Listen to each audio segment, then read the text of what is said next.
Congressman Emeng Pascual ng 4th District ng Nueva Ecija, inaksyonan ang problema sa patubig ng mga magsasaka sa bayan ng Cabiao. Inaksyonan ni Nueva Ecija 4th District Representative Congressman Emeng Pascual ang idinulog na problema sa patubig ng mga magsasaka sa bayan ng Cabiao. Sa isang live broadcast ng official page ng Kinatawan, sinamahan ng kongresista ang mga magsasaka sa mismong tore ng patubig ng NIA kung saan dapat dumadaan at dumadaloy ang tubig papunta sa naturang bayan upang mabuksan ang mga check gate. Kasama nito ang mga farmers, partikular sa Barangay Santa Rita at Sinipit. At ito mismo ang nanguna sa pagbubukas ng mga saradong gate upang dumaloy na ang tubig. Reklamo ng mga farmers, bitak-bitak na ang kanilang mga sakahan at napakalaki na ng kanilang ginagastos sa krudo para sa bombang patubig na anila ay umaabot sa 25,000 pesos kada linggo upang matustusan lamang ang patubig sa kanilang palayan. Anila, pang araw-araw na gastos na lamang sana nila gagamitin ang halagang ito kung maaabot sila ng irigasyon. Ang bayan ng Cabiao ay sakop ng NIA Division 3. At ayon kay Congressman Emeng, matagal ng problema ng mga magsasaka dito ang palagi ang nahuhuli at kadalasan ay hindi naaabot ng patubig. Nangako naman ang kongresista na palagi itong tutulong.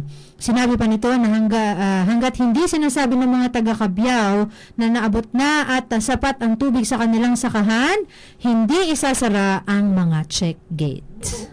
Yes. Yan ang mayor. Ayan ang Dating mayor. dating mayor. Pwede nating panoorin yung ilang parte nung kanyang live. Sige. Ayan, sige. Habang inaayos ni... siya mismo nang unang magpaikot. Magandang masimulan natin kasi pinakilala niya yung mga nagsasakay kung kaya. Ayan po, para doon sa mga taga Santa Rita, Sinipit sa Cabiao, ayan o. Ayun, kasi okay na. Ayan o, tulog-tulog. Sino daw ba'y tutulog-tulog? Ayan po, mga taga Cabiao to, sinamahan ko na ha. Sinamahan niya, no? Ang mga taga Sinipit naman o. Ayan pala, sabay-sabay na, tama, sabay-sabay na o, ayan. Dalawa pala yung Marami, apat yata. Yung binuksan na check Sa bayan ng Cabiao. Lahat binuksan.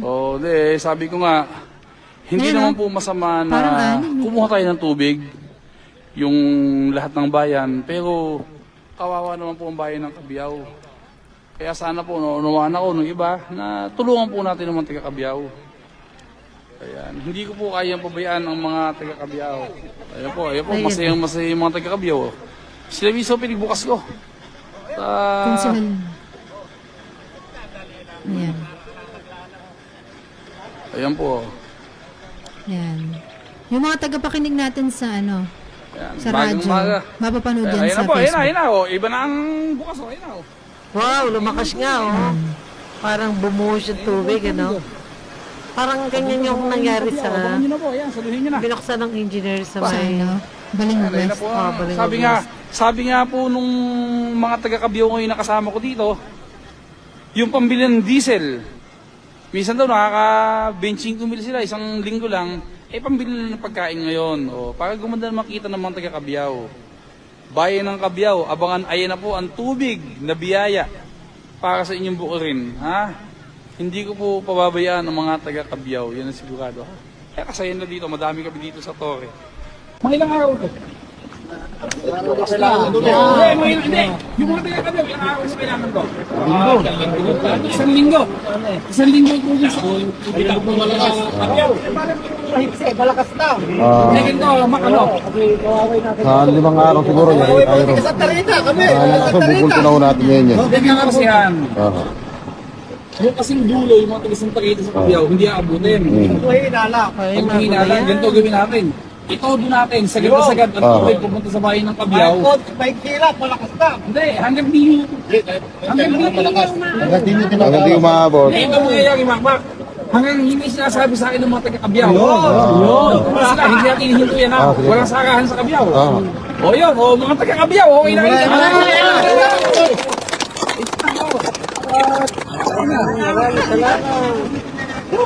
Basta hanggat hindi nyo...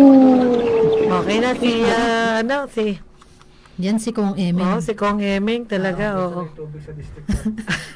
Napunta na lahat sa Division 3. Yung pinalabas natin na yun, Hindi, ibang sources nun. live yun ni Kong Eming. Miranda. Atate Dam ang Atate Dam. main source nitong Division 3. Oo. Oo, ang Division 3, ang sakop niyan, teka, may kopya ko niyan eh.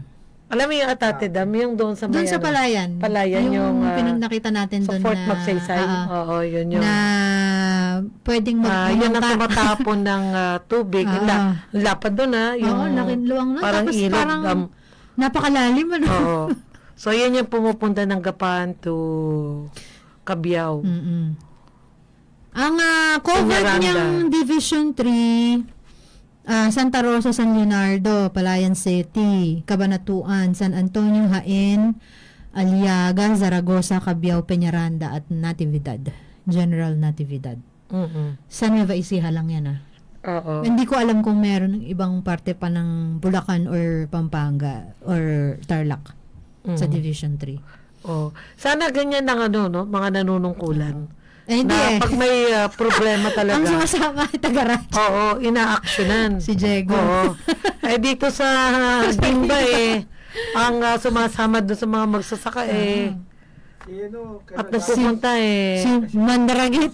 si Pero yung mga niya, sila din syempre, sumasama. Oo. syempre nandun, hindi yung sa tao, yung kumbaga yung may mga LGU, problema. Oo.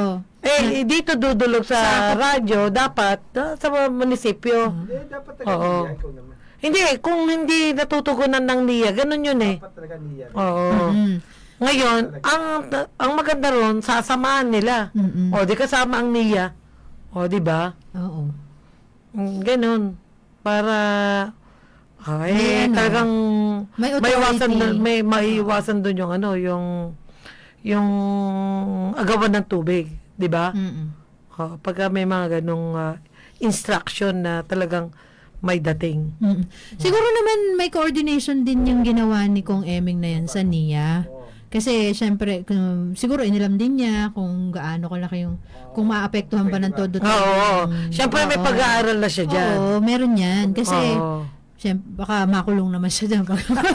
Basta na lang niyang binuksan Oo. at inano yung check date. Malamang, hindi lang nabanggit doon, may nangaharang talaga ng tubig. Oo, posible na talagang isinara at nakaipon doon sa kabila. Kasi sinabi niya, siya mismo nagsabi basta Kasi sa alam kabila, mo, na-issue papuntang noong Cabiao, yan, wala. naalala ko lang, dyan sa Gapad, na-issue dyan yung mga, actually nasa NIA na umano'y, parang dito rin noon na na-issue na nakakapagpadala ng tubig sa ibang lugar, no?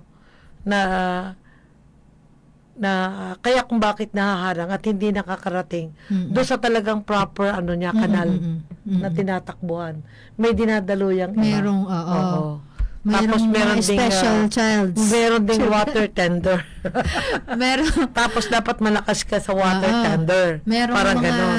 Para special cases ba? para lumiko yung tubig. Feeling nila special sila para maharang nila yung tubig. Na kahit walang kanal, aabutin ng Oo. tubig. Diba?